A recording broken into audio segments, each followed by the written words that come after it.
কিশোরগঞ্জে BNP chairperson Begum Khaleda জিয়ার আশু রোগ মুক্তি কামনায় জেলা বিএনপির উদ্যোগে কোরআন খতম ও মিলাদ মাহফিল অনুষ্ঠিত হয়েছে।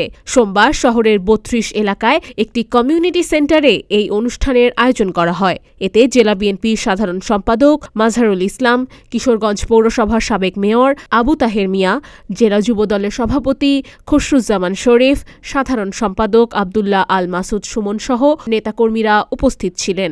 অনুষ্ঠানে দলের নেতাকর্মীরা আশাবাদ ব্যক্ত করে বলেন, দেশবাসীর দোয়া ও ভালোবাসায় আপসহীন দেশনেত্রী বেগম খালেদা জিয়া অচিরেই সুস্থ হয়ে তাদের মধ্যে ফিরবেন। আপনারা জানেন, আমাদের প্রান্তীয় নেত্রী বিএনপি চেয়ারপারসন, সাবেক তিনবারের প্রধানমন্ত্রী দেশনেত্রী বেগম খালেদা জিয়া গুরুতর অসুস্থ। উনি রাজধানীর এবার কেয়ার হাসপাতালে উনি সিসিউতে ছিলেন। এখন সিসিউ থেকে আইসিউতে ছিলেন, আইসিইউ থেকে এখন সিসিউতে আনা হয়েছে। আমরা জেলা বিএনপি উদ্যোগে, জেলা বিএনপি এবং অঙ্গ সহযোগী সমন্বয়ের উদ্যোগে আজকে কোরআন খতম এবং দোয়া মাহফিল অনুষ্ঠিত হয়েছে। আজকে শুধু কিশোরগঞ্জ নয়, সারা দেশে ওনার সুস্থতার জন্য দোয়া অনুষ্ঠিত হচ্ছে।